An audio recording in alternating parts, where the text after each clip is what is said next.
tất cả quý vị và học sinh dành một phút để tưởng niệm những người đã bỏ mình trên biển để chúng ta có được ngày hôm nay, và những quân nhân đã hy sinh tính mạng của mình cho tự do của miền Nam Việt Nam.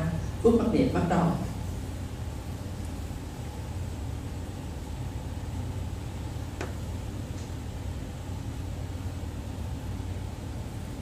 Phút mặc niệm chấm dứt. Xin mời quý vị an tọa. Mời các con ngồi xuống. Dạ thưa chị, để thầy Thanh có muốn lên nói vài lời cùng chị luôn nha. Mời thầy Thanh. Cảm ơn Hội Anh. Dạ, kính thưa quý phụ huynh, kính thưa quý thầy cô. Như các anh chị thấy, hôm nay là ngày Chủ nhật, thường thường là chúng ta có lớp, nhưng mà năm nay chúng ta rất là đặc biệt là chúng ta có cô Dương Nguyệt Ánh đến và nói chuyện với chúng ta cũng như các em. Cô Dương Nguyệt Ánh rất là bận rộn. Theo tôi được biết, trong 2 tuần vừa qua cô phải đi công tác từ một nơi nước khác, và công tác xong cô ta lật đật trở về lại Houston để cô sẽ có một buổi nói chuyện với các em và phụ huynh. Xin các chị và các em cho một tràng pháo tay.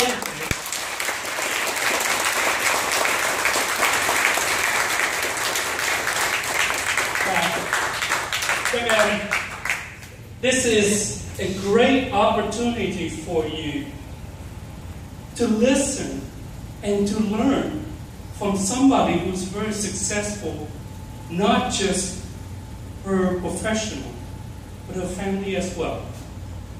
There's a lot of things, a lot of idea that we can learn from her. So what I suggest you to do, ask questions. I know most of you already provide questions to us, and those of you former students, welcome back. Love to have you participate.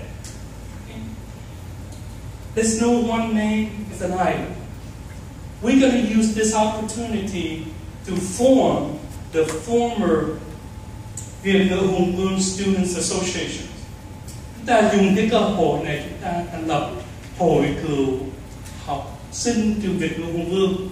So what's the purpose of this? One, we want you guys to be successful. We want you guys to bond, to help one another. That's the first and foremost things that we want to do by forming this association. Secondly, we need your help. If you look around the room, most of us, I would say in the 50s, we want somebody who's going to step up and help us continue this school to preserve our language and culture. We can't do it without you guys. So think about it, and we have that sign sheet. There's a part where we ask you to check if you want to join the association. Please do. Okay? So with that, let me turn over to cô Dương Nguyệt Ánh. Cô Dương Nguyệt Ánh, thank you so much for being here.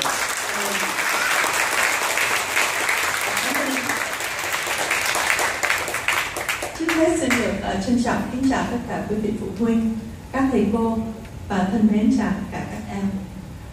Như chị Hoài Anh đã vừa nói, năm ngoái tôi về đây và đã được vinh dự làm diễn giả cho ngày kỷ niệm 30 năm thành lập trường Hùng Vương. Và khi đến đây lần đầu tiên được làm quen với trường Hùng Vương thì tôi đã rất cảm phục cái tài lãnh đạo cũng như là giảng huấn, và nhất là cái vision của ban giảng huấn của trường Hùng Vương, và rất là cảm kích cái sự hỗ trợ của quý vị phụ huynh. Và quan trọng nhất là tôi rất mừng khi thấy đông đảo các em học sinh của trường Hùng Vương. Điều này chứng tỏ là có rất nhiều người trẻ Việt Nam vẫn còn tha thiết đến nguồn gốc, đến văn hóa của mình, cho nên mới chịu khó đến trường Hùng Vương để học tập. Đó là một cái điều rất là mừng. Và vì trong cái ngày kỷ niệm 30 năm thì dĩ nhiên là chương trình có nhiều mục, thành ra mặc dù tôi là diễn giả chính nhưng mà thời gian cũng chỉ hạn hẹp thôi, cho nên hôm đó tôi chỉ có một bài nói chuyện ngắn và không có cơ hội để trao đổi với các em. Vì thế hôm nay tôi trở lại đây với cái mục đích là được trao đổi với những người trẻ Việt Nam, những người mà tôi cho là thành phần quan trọng nhất của cộng đồng Việt Nam, vì tuổi trẻ bao giờ cũng là tương lai của dân tộc. It's my great pleasure to be here. As you recall, last year I had the great pleasure of participating in the 30th anniversary of Hồng Vương. I had the great pleasure of meeting the many parents, of course a lot of teachers, and some of you. I said some because I was the speaker, but of course I didn't have a chance to interact with a lot of you. I was on stage, I had my speech, and then I had like a couple of questions from the MC.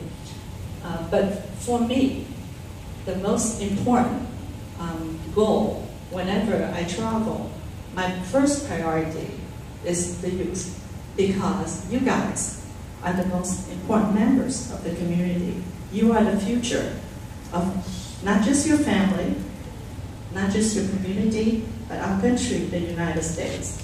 And beyond that, it is my hope, my wish, that the Vietnamese youth will lend a hand to the Vietnamese youth inside Vietnam today. We all need to help them fight for freedom, for human rights, and for Vietnam's independence against China.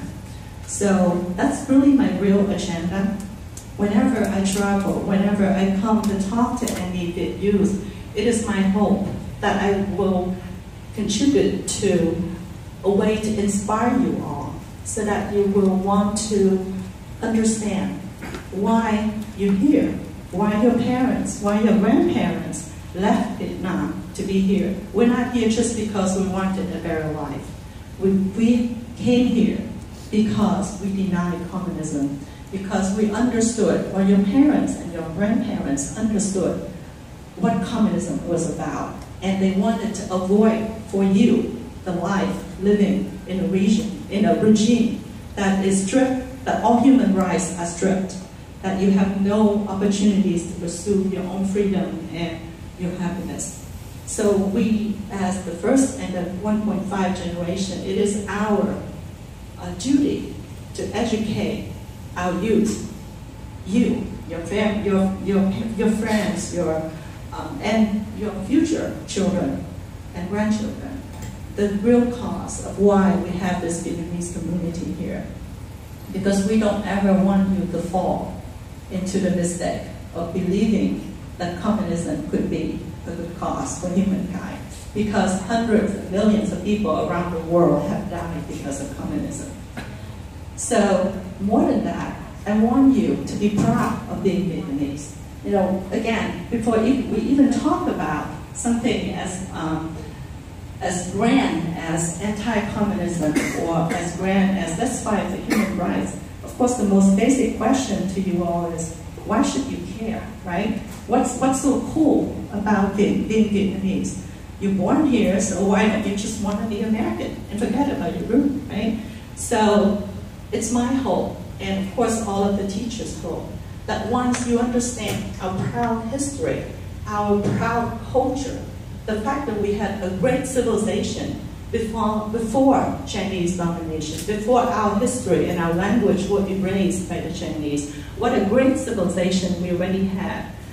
Once you understand our proud history, it is our hope that that's when you're going to retain your other half of your identity.